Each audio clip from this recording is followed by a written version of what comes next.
বলক আজি mango sticky rice বনাওঁ। মেংগো ষ্টিকি ৰাইচ বনাবৰ বাবে বৰা চাউল, পকা আম আৰু ক্ৰীম দৰকাৰ হয়। বৰা চাউলখিনি ভালদৰে মই ধুই লৈ অলপ সময় তিয়াই ৰাখিছিলোঁ চাউলখিনি কোমল হ'ব বাবে। চাউলখিনি কোমল হোৱাৰ পাছতে মই এটা প্ৰেছাৰ কুকাৰ লৈ কিনে চাউলখিনি দি লৈ অলপমান পানী দি গেছত অলপ সময় সিজিবলৈ দিম। বৰা চাউলখিনি সিজালৈকে মই এটা পকা আম কাটি ল'ম, যিহেতু পকা আমটো লাগিবই মেংগো ষ্টিকি ৰাইচ বনাবৰ বাবে। আমটো এনেদৰে গুচাই লৈ মই সৰু সৰু টুকুৰা টুকুৰিকৈ দীঘল দীঘলকৈ কাটি ল'ম।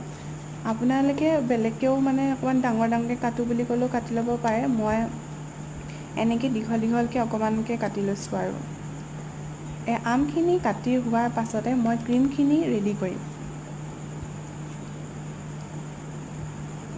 ক্ৰীমখিনি ৰেডি কৰিবৰ বাবে মই এখন পেন লৈছোঁ, তাতে মিল্ক পাউডাৰ আৰু অকণমান কৰ্ণফ্লাৱাৰ দি মিক্স কৰি কিনে অলপ সময় সিজিব দিম। কৰ্ণফ্লাৱাৰটো দিছোঁ কাৰণ মানে ক্ৰীমখিনি অকণমান ডাঠ হ'বলৈ, তেতিয়া মানে ভাল লাগে। আৰু অলপমান মই ফ্ৰেছ ক্ৰীমো ব্যৱহাৰ কৰিছোঁ। প্লেট এখনত মই কলপাত লৈছোঁ, কলপাতখন গোলকৈ কাটি লৈছিলোঁ।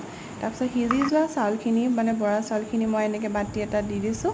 কাটি থোৱা আমখিনি দি বনাই থোৱা ক্ৰীমখিনি এনেদৰে ঢালি চিয়া চিডছ অকণমান ঢালি দিছোঁ দেখিব ধুনীয়া হ'বৰ কাৰণে। এয়া মেংগো ষ্টিকি ৰাইচ।